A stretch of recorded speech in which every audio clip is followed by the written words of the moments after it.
Hola, querido amigo, querida amiga, que en esta hora nos ven y nos escuchan. Recibe las más ricas bendiciones del cielo en esta hora tan importante y hermosa que hemos elegido o que he elegido para compartir contigo la palabra de Dios.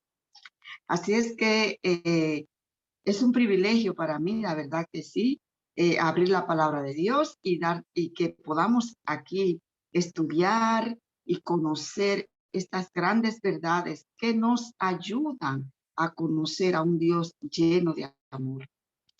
Así es que voy a tener una pequeña introducción de este estudio, un estudio que es precioso, en el cual vamos a navegar y vamos a aprender muchísimas cosas interesantes a través de la palabra de Dios. Y me vas a permitir que tenga esta pequeña introducción antes de iniciar. Dice que entre los mayores anhelos y necesidades del ser humano está el de conocer a Dios y su voluntad. Pero en esta era tan saturada de información, la mente puede llegar a sentirse abrumada y perpleja, tratando de discernir la sana doctrina, como dice 1 Timoteo 1:10. La sana doctrina de la que hablan las sagradas escrituras. Y por medio de esas sagradas escrituras y por medio de la oración, vamos a aprender muchas cosas. Y sobre todo, lo más importante y fundamental, a conocer a Dios, saber quién es Él, y qué bendiciones o cuántas bendiciones nos tiene preparado a todos nosotros. Y antes de iniciar este estudio de su palabra, que está basado, por supuesto, en una guía de estudio que se llama La Fe de Jesús, es una guía que nos enseña, nos orienta con muchas preguntas y texto de la Biblia. Vamos a orar, porque siempre antes de abrir la palabra de Dios, es muy importante orar para que el Espíritu Santo ilumine nuestra mente y nos ayude a comprender bien su palabra y que el mismo Espíritu Santo nos enseñe. ¿De acuerdo? Así es que ahí donde tú estás, inclina tu rostro y oremos. Padre nuestro que estás en los cielos, gracias te damos, Señor. Gracias porque nos concede este privilegio de estudiar tu palabra. Por eso queremos invitarte para que nos acompañes en este estudio y que sea tu Santo Espíritu, quien es nuestro Maestro Celestial, quien venga y nos enseñe lo que vamos a estudiar. Te lo pedimos en el nombre de Jesús. Amén. Amén. Muy bien. Pues la primera lección que vamos a tener se titula Lo que la Biblia enseña acerca de Dios. Lo que la Biblia enseña acerca de Dios. Así es que de inmediato hacemos la primera pregunta. Y tú, ahí donde te encuentras, coge tu Biblia y también busca lo que yo voy leyendo, pues tú también lo puedes ir buscando para que vayas corroborando, por supuesto, lo que yo voy diciendo. Así es que vamos a hacer la primera pregunta que dice, ¿cuántos dioses hay? Bueno, vamos a ver lo que la Biblia nos dice acerca de eso.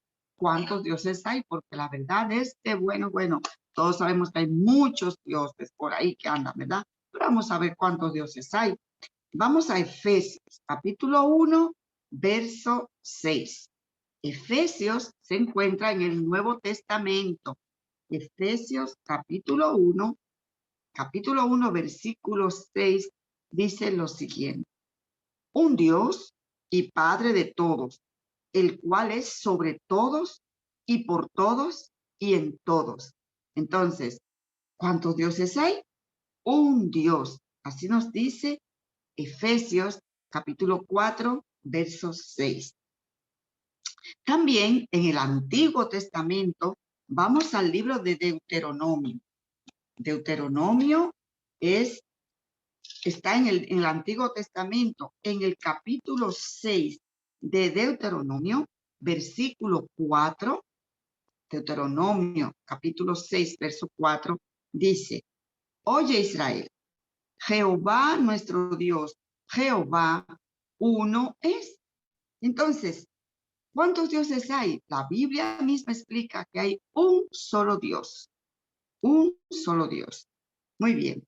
También vayamos a otro libro a ver qué más nos dice en Primera de Corintios. Y Primera de Corintios se encuentra en el Nuevo Testamento. Primera de Corintios, capítulo 8. Este libro se encuentra en el Nuevo Testamento, después del libro de Romanos. Primera de Corintios, capítulo 8, versículo 6, nos dice, allí Pablo está hablando a los corintios, que la está tratando un asunto ahí de los ídolos, y él dice lo siguiente, mira qué interesante. Para nosotros, sin embargo, solo hay un Dios, el Padre, un Dios, el Padre, del cual proceden todas las cosas, y nosotros somos para Él, y un Señor, Jesucristo, por medio del cual son todas las cosas, y nosotros somos por medio de Él, y nosotros por medio de Él. Así es que, qué interesante, ¿verdad? Lo que la Biblia nos enseña acerca de Dios está interesantísimo. Y a medida que vayamos avanzando en este estudio, vamos a ir aprendiendo muchas cosas que son maravillosas. Así es que ya vemos que la palabra de Dios, la Biblia, nos dice que hay un solo Dios.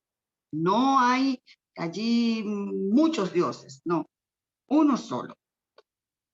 Bueno, un solo Dios que se manifiesta, se fue manifestado en tres personas, lo que la gente comúnmente llama la Trinidad. Y digo comúnmente porque no, esa palabra o ese término no se encuentra en las Escrituras. Se llama así comúnmente la Trinidad, pero esa palabra Trinidad no la vamos a encontrar en la palabra de Dios, en la Biblia.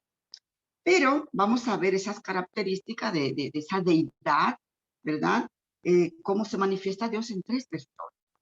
Vamos a ver lo que nos dice en Mateo capítulo 8, versículo 19.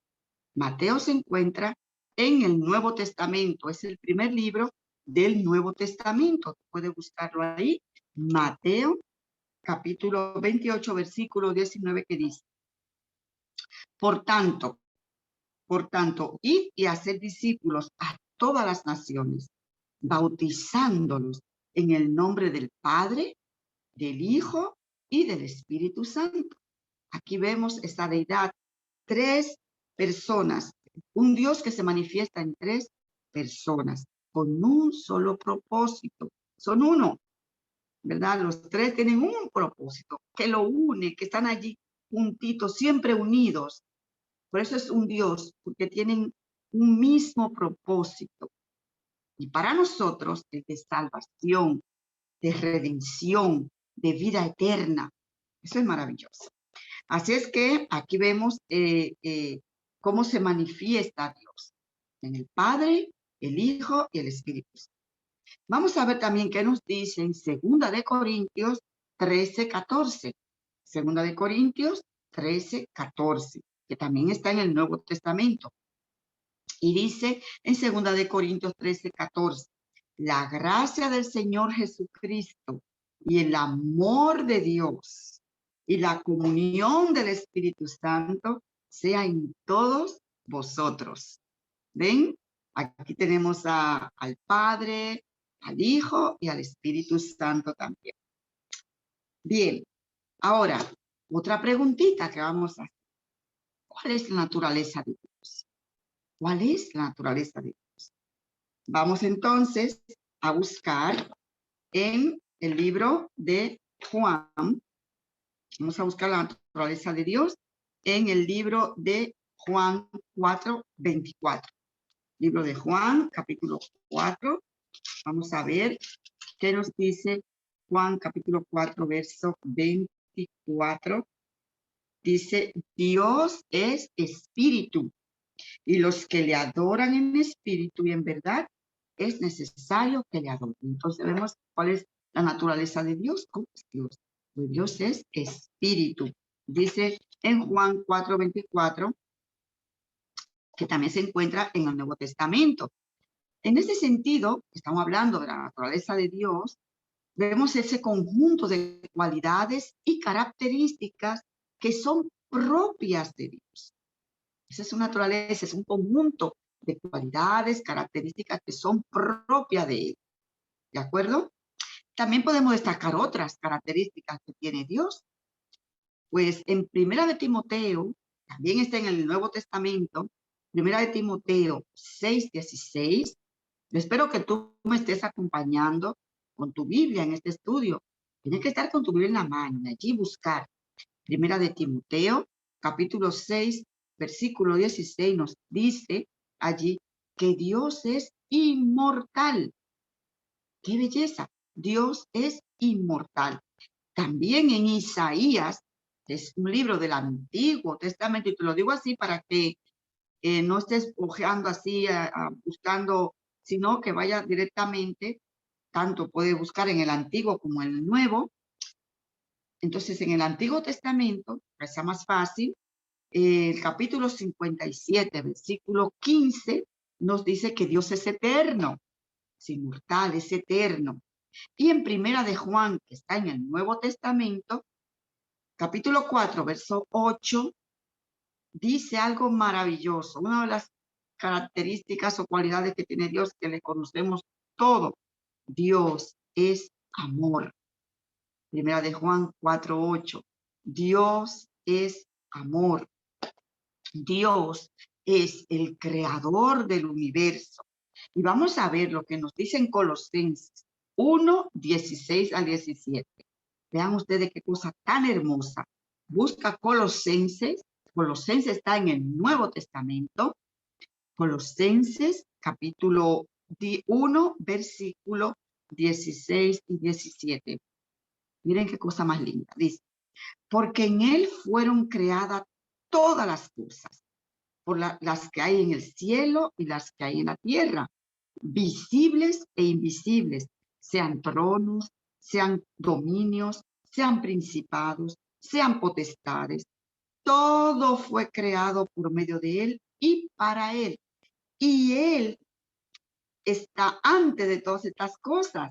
Y todas las cosas subsisten en él. Eso es muy lindo. Es muy lindo porque ahí nos presenta claramente que Dios es nuestro creador, porque todas las cosas en él subsisten. Eso es maravilloso, mis amados. Y él creó todas las cosas. Y en Salmo 24:1, el Salmo está en el Antiguo Testamento, allí en ese libro de Salmo, capítulo 24, versículo 1 dice, de Jehová es la tierra y su plenitud, el mundo y los que en él habitan, porque él la fundó sobre los mares y la afirmó sobre los ríos. Es precioso. ¿De quién es la tierra? Todo es de él. Él fue quien los creó. Todo le pertenece a él. Somos de él. De Jehová es la tierra y su plenitud, el mundo y los que en él habitan, porque él la fundó sobre los mares y la afirmó sobre los ríos. Precioso, ¿verdad? Aquí como la palabra de Dios nos va enseñando la palabra de Dios acerca de él. Y así le vamos a ir conociendo poco a poco. Bien, ahora vamos a otra partecita. Dios y el ser humano. ¿Cómo nos considera Dios? ¿Cómo nos considera Dios? Vamos a ver lo que la Biblia dice. ¿Cómo nos considera Dios? ¿Cómo te considera Dios a ti? ¿Cómo me considera a mí? Vamos a buscarlo. Primera de Juan, capítulo 3, 1 y 2. Y Primera de Juan está en el Nuevo Testamento. Primera de Juan casi es uno de los últimos libros que se encuentra en la Biblia. Primera de Juan, capítulo 3, versículo 1 y 2. Dice, mirad cuál amor nos ha dado el Padre. Mira cómo empieza. Mirad cuál amor nos ha dado el Padre, para que seamos llamados hijos de Dios. Por esto el mundo no nos conoce, porque no le conoció a él. Interesante. Sigue diciendo, ahora, amados, ahora somos hijos de Dios y aún no se ha manifestado lo que hemos de ser, pero sabemos que cuando Él se manifieste, seremos semejantes a Él, porque le veremos tal como es Él. Qué lindo. Entonces, ¿cómo nos considera Dios? Como sus hijos. Tú eres una hija de Dios, un hijo de Dios. Todos somos sus hijos. Así nos considera Dios. Bien, Dios es nuestro Padre amante. Vamos a ver qué dice la Biblia acerca de eso, de Dios como nuestro Padre. Bien, Dios se preocupa por nosotros, por nuestros problemas. Por eso es que un padre que ama a sus hijos, ¿se preocupa por sus hijos? Pues claro que sí.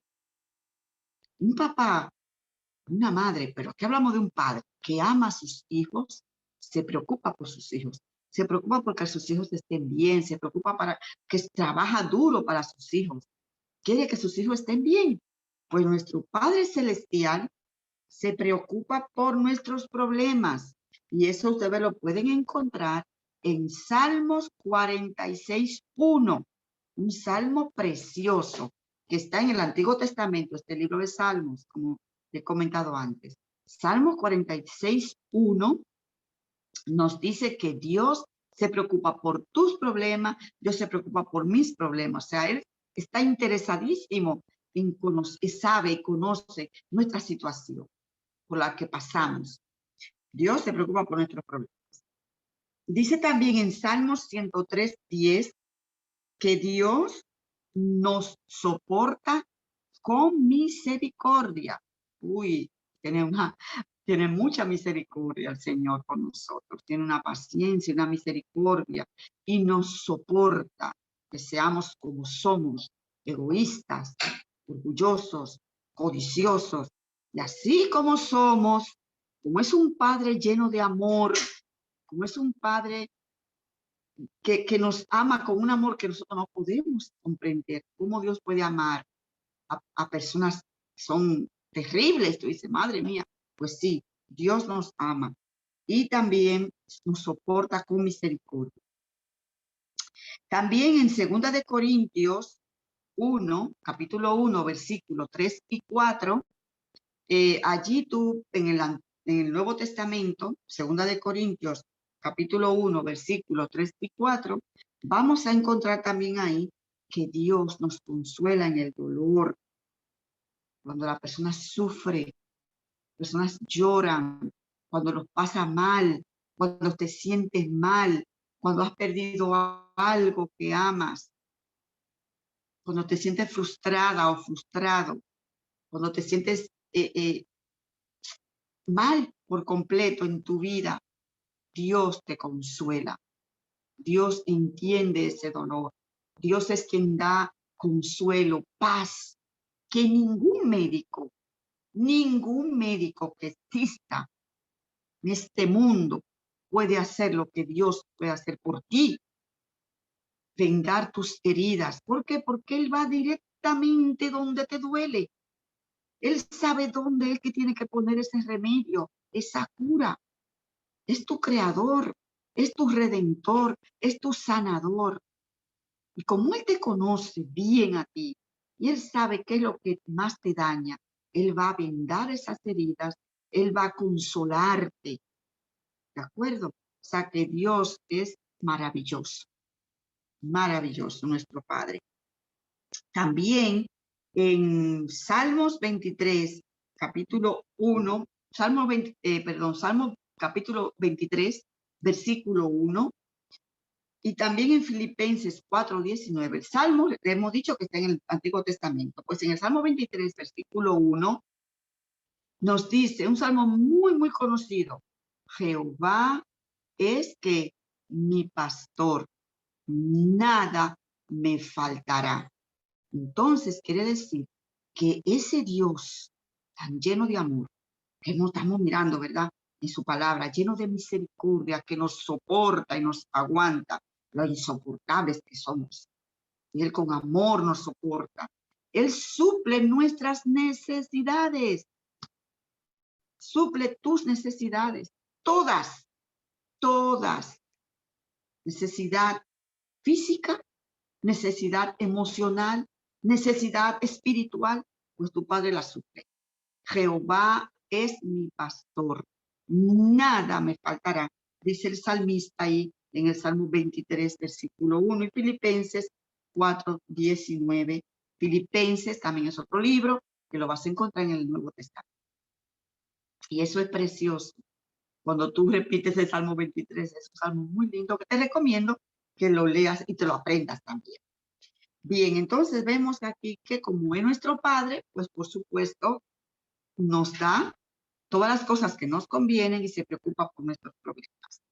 Ahora, una pregunta que te voy a hacer. ¿Qué debemos hacer? No, la voy a generalizar, porque te puedo decir, ¿qué tú debes hacer ahora una vez que ya has conocido todo esto? ¿Qué tú debes hacer? Pero voy a generalizar. ¿Qué debemos hacer nosotros? Ahora ya que conocemos todo esto. Pues bueno, vamos a ponerlo por pasito. Pues un primer paso que tú debes hacer, y yo también me incluyo, que tú debes hacer, pues es como dice en Éxodo 27. Éxodo se encuentra en el Antiguo Testamento. Éxodo capítulo 20, versículo 7, nos manda a respetar el nombre de Dios. Ahí se encuentran los 10 mandamientos. Y Éxodo 20 están los 10 mandamientos escritos. Pues en el versículo 7 nos manda a respetar el nombre de Dios. No tomarás el nombre de tu Dios en vano, porque no dará por inocente el que tome su nombre en vano. Por ejemplo, te puedo poner un ejemplo.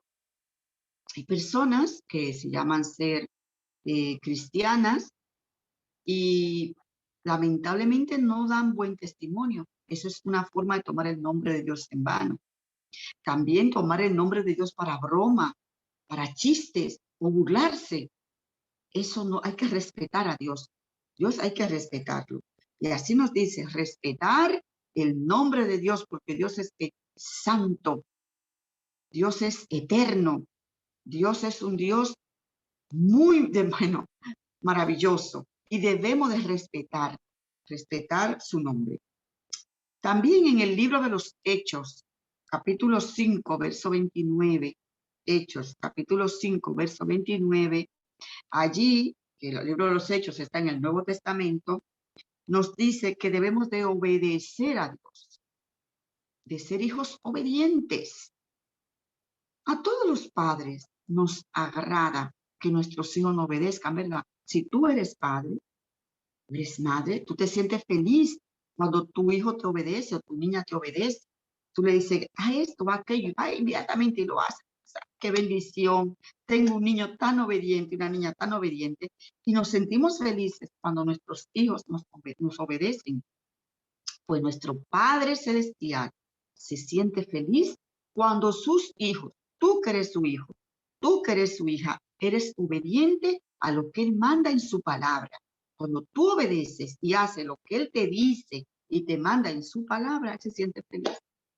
Así como te sientes tú, si eres padre o eres madre. Nos sentimos felices cuando nuestros hijos nos obedecen lo que nosotros les decimos. Entonces, el libro de los Hechos, capítulo 5, 29, nos dice que debemos de obedecer a Dios. En Mateo, capítulo 6, verso 33, allí nos dice que debemos de poner a Dios en primer lugar en nuestras vidas. Ese orden de prioridades que tú tienes en tu vida, Dios tiene que ser el primero. Y dice ahí es un versículo que es muy conocido, que dice, buscad primeramente el reino de Dios y su justicia, y todo lo demás vendrá por añadidura. Eso dice en ese versículo de Mateo 6:33, que debemos de poner a Dios siempre en primer lugar.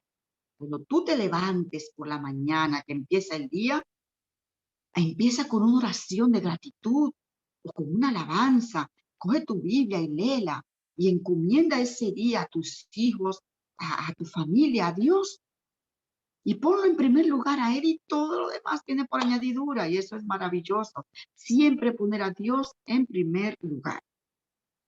Y también en Mateo, en ese mismo libro, pero en el capítulo 22, versículo 37, nos dice que debemos de amar a Dios de todo corazón, con toda nuestra alma, con toda nuestra mente, con todo nuestro ser, amarle, amar a Dios.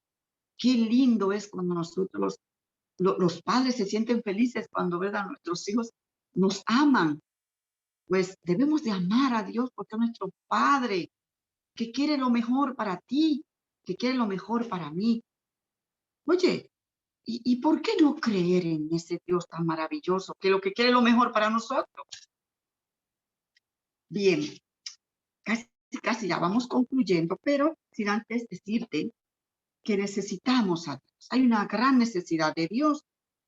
La peor desgracia de la humanidad es que se ha alejado de Dios. Eso es lo peor que le ha pasado al ser humano, alejarse de Dios. Y lo peor que le pasa a las personas es alejarse de Dios o rechazar a Dios o no querer nada con Dios cuando Dios nos ofrece cosas buenas. Es que tú dices, madre mía, pero no es cosa mala, es bueno. Entonces, ¿por qué rechazarlo? ¿Por qué no decir yo no creo? Oye, y eso de yo no creo, es que no quieren creer en Dios. No es que no creen, es que no quieren creer. Entonces, la peor desgracia de la humanidad es alejarse de Dios. Y el profeta Jeremías, pues habla de esta gravedad, de este terrible error. Y él dice, 2 males ha hecho mi pueblo. Dice Jeremías, me dejaron a mí fuente de agua viva y cavaron cisternas rotas que no retienen agua. Jeremías 2:13. El libro de Jeremías se encuentra en el Antiguo Testamento. Es decir, qué pena, ¿verdad? Que la gente rechaza a Dios, no quiere nada con Dios cuando es la fuente de agua viva. Y el que bebe de ese agua no tendrá sed jamás, porque te va a saciar y va a llenar ese vacío que hay en tu corazón. Cuando tú te acercas a Dios, cuando tú buscas a Dios y le buscas en su palabra y le buscas en oración, tú lo vas a encontrar inmediatamente. Y ese vacío, si tienes vacío en tu corazón, en tu vida, Él lo va a llenar por completo, por completo. Y también hay personas que, por supuesto, cuestionan la existencia de Dios. La cuestionan. Y algunos dicen, no creo en Dios porque yo no lo veo. Yo no veo a Dios. Pero hay muchas cosas en las cuales creemos sin verlas. Por ejemplo, la electricidad. También tenemos el viento, el amor, el viento, ¿quién lo ve? Se mueve para acá, para allá, pero no se ve y la gente cree en el viento, en el amor, la electricidad, cómo funciona aquello. Es tremendo, ¿verdad? Sin embargo, se cree en la electricidad y se manifiesta y así mismo Dios ha manifestado a nosotros. Es nuestro creador y la naturaleza misma lo dice, lo revela. Es maravilloso, pudiéramos pasarnos aquí horas hablando de una simple hojita, de un árbol, cómo funciona el cuerpo humano, cómo funciona el estómago, nuestro estómago que allí no se queda todo acumulado, cómo se hace esa digestión. Es una cosa espectacular, cómo funciona el ser humano, nuestro cuerpo. No salimos de la nada, es de una mano llena de amor, una mano creadora y redentora. Entonces, otros dicen que no creen en Dios porque no lo entienden. Bueno, yo digo, bueno, antes de decir no creo en Dios, nosotros no podemos decir que no creemos si no conocemos. Entonces vamos a conocer a Dios y de esa manera le vamos a entender, vamos a entender muchísimas cosas. Cuando tú te acercas, dice, bueno, ok, yo no creo en ti, Dios, yo no creo, pero vamos a conocerte, vamos a conocerte. Ya después que conozcamos a Dios, entonces hablamos. Primero vamos a conocer a Dios para entenderlo. Así entenderemos muchas cosas que pasan en este mundo. Entonces, aquí hay una pequeña ilustración que voy a compartir contigo que dice que un sabio caminaba por una playa pensando en cómo comprender a Dios. Era un científico. En eso, en esa playa, vio a un niño que sacaba agua del mar con un caracol y la vaciaba en un pozo abierto en la arena. Él iba a la orilla del mar, de la playa, sacaba agua en el caracol y como había hecho un hoyo en la arena, echaba el agua del mar en ese hoyo. Eso es lo que hacía el niño. Entonces el científico le pregunta al niño, ¿qué estás haciendo, hijito? Y dice el niño, quiero vaciar el mar en este pozo.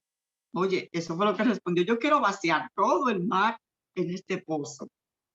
Entonces, dice aquí el científico, dice, es lo que intento, dice, eso es lo que intento yo. Eso le hizo reflexionar. Eso es lo que intento yo. Quiero vaciar el infinito océano de Dios en mi mente finita. Quiero vaciar ese infinito Dios que no cabe en nuestra mente, no. Una mente finita, no. Y eso lo hizo reflexionar aquello a él. Entonces, quienes no creen en Dios, ¿quiénes son aquellos que no creen en Dios? Así dice el necio en su corazón, no hay Dios. Según dice el Salmo 14:1, el necio en su corazón dice, no hay Dios. Una cosa importante, ya una vez que nosotros conocemos y hemos visto un pequeño resumen, porque esto es muy vasto, de lo que es Dios y lo que la Biblia nos enseña con algunos versículos, porque hay mucho más acerca de Dios. Una vez que hemos visto que Dios es un Dios de amor, que Dios es un Dios que se preocupa por nosotros, que es nuestro Padre, que le duele, lo que te duele a ti, le duele a Él. Tú sufres y Él también. Un Dios cercano, que está dispuesto que ha hecho todo por nosotros. Todo, y lo veremos más adelante. Un Dios tan cercano, que su característica principal es el amor, porque Dios es amor. Pues lo que podemos hacer nosotros es confiar en Dios, confiar en ese Dios, en ese Padre amante, en ese Padre que ofrece su hombro para que nosotros lloremos, en ese Padre que extiende su mano para que nosotros no nos caigamos, así como hace un padre que va enseñando a su niñito a caminar, a andar, y se preocupa de que no se dé un golpecito, que no se caiga, y si se cae, se hace daño, pues le venda y le cura. Entonces, ¿qué tenemos que hacer? Confiar en Dios, confiar en ese Dios que nos ayuda y nos protege. El hombre necesita fe, así como precisa alimento, agua y aire. Así como tú y yo necesitamos respirar, necesitamos tomar el agua constantemente y necesitamos alimentarnos para poder vivir. Necesitamos a Dios en nuestra vida, necesitamos confiar, necesitamos esa fe y esa confianza en Él, que Él está dispuesto a ponerle en tu corazón si tú se lo pides. Está dispuesto a darte esa fe, esa confianza. Él te da todo, Dios te da todo y lo veremos más adelante, cómo es que va obrando en nuestras vidas y de qué manera Él va trabajando en nuestros corazones. Cuando estamos dispuestos a entregarlo todo a Él. Así es que necesitamos esa confianza, ese hombro para ayudar a llorar, esa mano amiga para agarrarnos fuerte de ella. Así es que en la Biblia hay maravillosas promesas para quienes confían en Dios. Todas las cosas obran para bien de los que aman a Dios. Todas las cosas obran para bien a aquellos que aman a Dios.